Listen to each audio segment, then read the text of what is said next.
If I had to start investing from scratch in 2026, knowing everything I know now, I'd do things completely differently than most beginners. No get-rich-quick schemes, no gambling on meme stocks. Just a simple strategy that actually works. Here's exactly what I'd do. Look, I get it. Investing feels overwhelming. The market's had wild swings, AI is changing everything, and everyone on the internet is shouting different advice at you. But here's the truth. The fundamentals of building wealth haven't changed, and if you're starting fresh in 2026, you actually have some massive advantages. First thing I'd do? Build a cash safety net.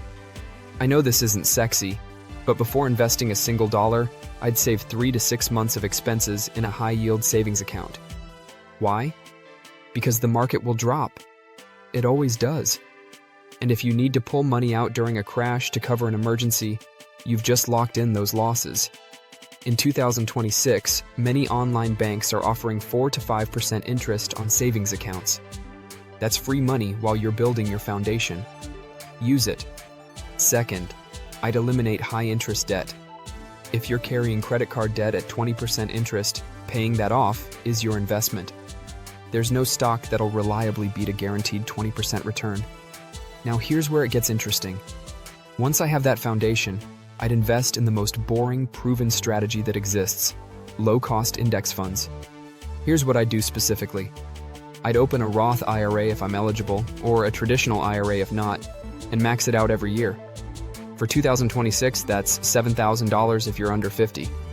Then I'd put everything into a broad market index fund, something that tracks the total US stock market or the S&P 500. Why index funds? Because they've consistently beaten about 90% of actively managed funds over the long term, and they charge you almost nothing in fees.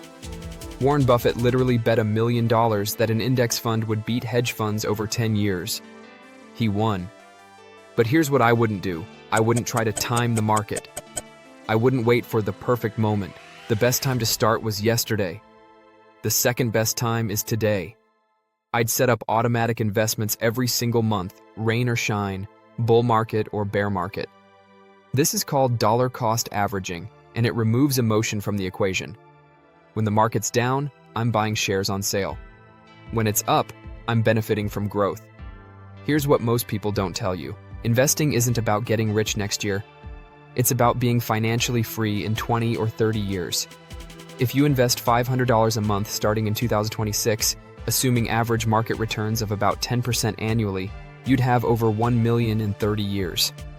That's the power of compound interest, and it's the closest thing to magic that exists in finance.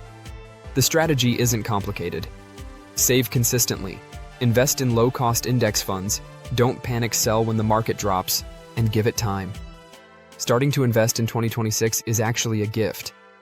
You have decades of compound growth ahead of you. So if you found this helpful, hit that subscribe button because I'm breaking down more money strategies that actually work, no BS attached. The best investment you can make? Educating yourself. So start learning, start investing, and I'll see you in the next one.